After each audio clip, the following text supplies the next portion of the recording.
Hey guys, what's going on? DuffKing56 here, back with another bonus episode of Final Fantasy XIII-2. Welcome back, guys. I'm very excited to be recording for you today. I apologize I haven't posted any new episodes, but I'm waiting until my winter break from my exams and from my first semester to do that, so I can have a way more dedicated experience and I can allow you guys to enjoy it a lot more because things will be regular, early, and often and such. I'll be able to crank out more bonus episodes and stuff, but I feel like this is a great thing to tide you over until next time when I start posting actual episodes again, because I've been promising this next bonus episode for so long. And this isn't going to be so much about Final Fantasy XIII-2, but it is indirectly related, so I thought I would share this because I was thinking about this today when I was thinking about coming back and playing XIII-2. And what I was thinking about was how much I really missed two characters, and I'm sure you guys could guess it right away, and it is Fang and Vanille, and I really missed them. They were awesome to play with in Final Fantasy XIII, and this is actually spurred by a bunch of comments that I was reading on my 13 regular Let's Play, talking about how people didn't like the voice acting for Vanille, people didn't like Fang as a character, but I wanted to sort of divulge the reasons why I miss them personally. I know why a lot of other people miss them, and maybe some things you might not have thought about. Maybe I'm going to just present to you a different perspective, and I think that will be pretty cool because there are some things that you guys probably realize that you didn't miss about these characters that will make you miss them. And as we know so far, we have seen no Fang and no Vanille. I don't even think we've seen pictures of them. We've only heard the mentioning of them and the fact that they are trapped in the crystal, and that by destroying the big,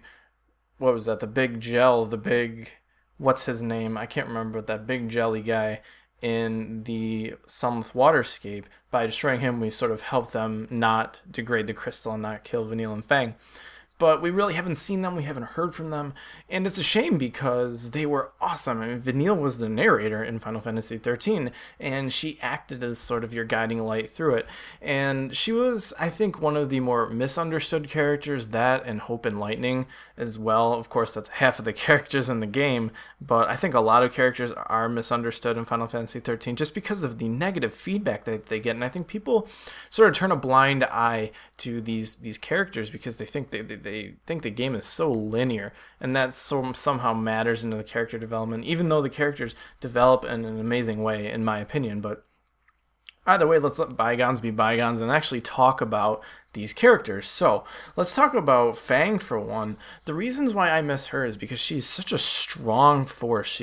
She's almost there to contrast Lightning, not because that they're different personalities per se, but because that they contrasted each other in that they were both powerful and they were able to sort of keep each other in check as things progressed through the story. And I think that is a really great quality that I miss in Fang, and that she was always there and she was always trying to keep Lightning in check. I believe she was slapped by Lightning at one point, and it was a very powerful scene in the game because it was on the way to Hope's father, and we're going to get into talking to that later. But either way, Fang was actually fairly quotable in the game. She said a couple of things that were pretty amazing, and that one of the things topped my top quotes in video game history, and I might actually do a video on this later, but she said at one point as the narrator at the end of Final Fantasy XIII, not to spoil it, but I mean, this tops out at one of my favorite quotes in the whole game, in my whole video gaming history. But either way, she says at one point, it was the closing sort of credits of the game,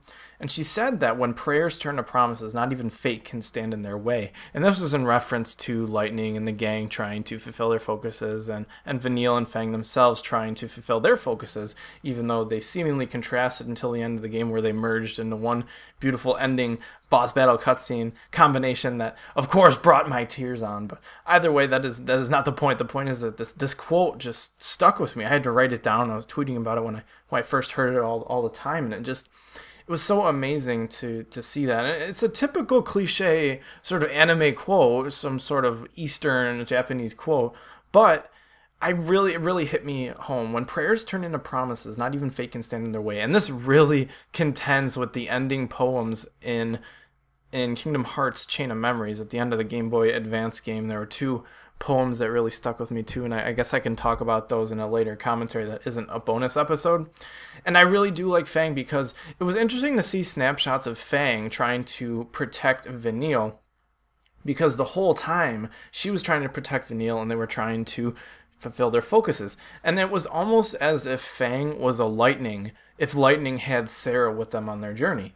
So obviously Sarah had very strong ties to Lightning and Lightning to Sarah. So if Lightning had Sarah on their journey to fulfill their focus, then you'd probably see a lot of the same characteristics, same character traits, same quotes from both Lightning and Fang. But since Sarah wasn't there for Lightning, it was a very big deal. And I think Fang also had some sort of deep-rooted sympathy for Lightning as they were going through the process of saving everyone, because she was in that position at one point where she was searching out Vanille, and when they were trapped in Crystal, I'm sure it was really nerve-wracking for Fang, not knowing their fates, not knowing Vanille's fate or her own fate. So it was really cool, and I really missed her. At one point, I believe, in the game, she said that I'll tear down the sky if it'll save her. And if that is not raising any red flags for you guys, then you should go back and listen to a lot of what Snow and Lightning said back in Final Fantasy XIII, because it is the same idea. It is the same sort of method which they go about things, and the way that they're so protective of their loved ones, of their important ones, that it really just sort of impassions you, it sort of enamors you to their characters, and hopefully it kind of resounds with you in a little greater fashion than it did before. Maybe you missed it while you're playing through the game, the fact that she is such a strong character, and a lot of people that I know that enjoy Final Fantasy XIII really do have a lot of respect for Fang, even though she sort of comes off as some pushy sort of male type character, because I believe she was originally characterized as a male when they were trying to create the game. But either way, let's talk about Vanille, because she is almost the flip turn opposite. She always was portrayed as some sort of ditzy comic relief character, almost like Zaz was the comic relief for the males, Vanille was the comic relief for the females. But I think there's a lot more deeper meaning to Vanille that we didn't really see until it manifested itself after her meeting with Zaz, after there was that huge fight when she told Zaz that she changed her son into a lassie, I believe. That's what happened exactly. And it was so interesting. It really thickened the plot. And Vanille, I thought almost as was a weaker character in the beginning of the game, because she was just kind of floating around in the background, not really doing much. She was narrating, so she did impart some information, but either way, it just didn't seem like she belonged there. But as time went on and you started to learn of her secret, what she was holding back, you realized that she played a huge catalyst into the plot of the game. And it was so interesting to see that unfold when she did meet with Zaz in the, I believe it was chapter 10 or 9, but either way, Zaz ended up getting his focus, and that sort of put things into the final turn of the cog of the plot of the game, of the falling action of the game. It was really, really gosh darn cool. But Vanille was also very, very quotable, and it's almost, looking back at her quotes now, it's almost alluding to what was happening in the game at the time. Now that I look back on it, it was so interesting to see what she said, what happened in the game.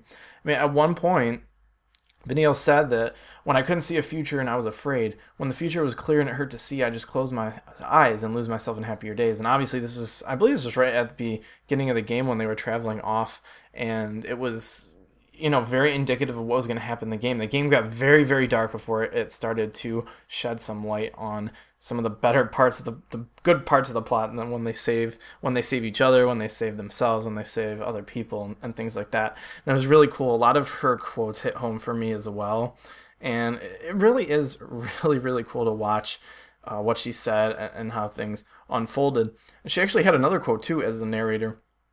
She said that when it comes down to home and family, I added the word down, so when it comes to home and family, we never keep either as close as we should. Whoever stops to think that this time could be the last. And this was after Hope's mother died, and it was interesting to see the contrast of this quote in the context of Hope's mother dying, and then Hope persisting and going back to visit his father, because his father played such an important role that he had to find him and tell him about the mother and promise him that he would make things right. And that was such a huge event for Hope as a character in the game. And a lot of people, I think, played about as far as this part and hated Hope, and then saw Hope after this part and realized that he did a complete about face and became a very, very strong character. Not maybe as strong so far as like strength, or as far as strength of quotes goes, but you see Hope become this almost motivation for everyone to continue. Like if Hope could get out of the dumps and turn into a new person, that maybe the whole gang can sort of fulfill their focus. And there was a lot of times where the group actually stopped and listened to what Hope had to say, and Hope had this sort of very much more mature outlook. And this, I think, was had a lot to do with Vanille interacting with Hope and Vanille being there and things with that in relation, because Vanille was seen as one of more of the weaker characters as well as Hope, and the fact that they both became very, very strong and they used each other in the party was really, really cool. And like I said, this was in reference to almost Hope's situation, at least that's what it seemed to me, that it became so important, and it really does hit you. If you even think about it outside the context of the game, you never know what time it could be the last time that you meet or that you see your family. I mean, when, a relative of mine died, I saw him the day before just to see if he was doing okay, and then the next day in the afternoon he went on.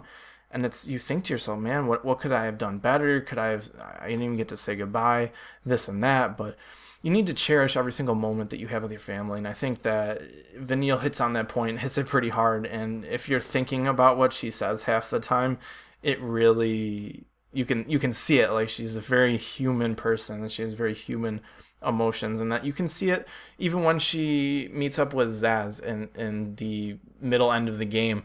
There's tears, there's threats of murder and suicide, and it just hits you, and she really comes out of the TV and grips your emotions. She really tugs on the heartstrings, so to speak, and it's really cool. And she gets me really excited because some of the things she says, as I said previous to now, just really amazing.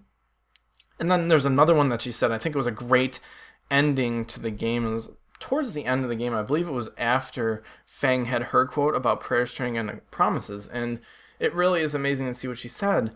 And she said that wishes can come true, but not if you just wait for miracles. Miracles are things we make for ourselves here and now. And this quote really relates to what Lightning said in Final Fantasy XIII about that their focus was to make the impossible possible, and that you have to go out and do things for yourselves. And I think that Vanille's words really stuck with, even though she was a narrator at that point, I'm pretty sure the characters couldn't hear them, but I think Vanille's words stuck and permeated through at least Lightning's plot in Final Fantasy XIII-2, the fact that she has to persist against Caius constantly in this world that isn't her own, and that she has to sort of fight for the Etro, and she has to fight against the Lord of Chaos, and they have this huge conflict. And I think that she keeps, even though she keeps everyone in her mind, like Sarah primarily, and Snow and Hope and everyone else, but I think she really does keep those words at least as an underlying theme for her ploy, for her part in the role of Final Fantasy XIII-2. And as we see later, those words are going to become even more important. This whole miracles are things that we make for ourselves here and now. Lightning and Sarah, well, mostly Sarah and Noel, they are trying to change time itself. And if that isn't a miracle, I don't know what is. So they have to go out there and do it. They have to go out there and fight the fights and meet the people and change things themselves.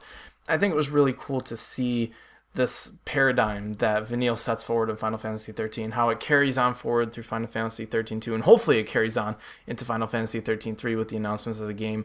And it's just really exciting. Like I said, I really do miss these characters, and I hopefully maybe we'll be able to interact with them in some way, maybe in Final Fantasy XIII-2 when you guys see it, if you guys see it. We don't know. But maybe, hopefully, in Final Fantasy XIII-3. I really love them as characters. I would hate to see them go from the story because it's so important to me, I think, and to see them, and it's so important to everyone else that did enjoy them as characters as well. So hopefully you've enjoyed this little commentary about the two characters that I missed in Final Fantasy XIII, how they related in Final Fantasy XIII-2. And it was a really good hybrid bonus video for you guys to just bite off and chew at your own leisure. And anyways, hopefully you've enjoyed. This has been Duffking56. I will see you guys later. Have a great night. Peace out, guys. Bye.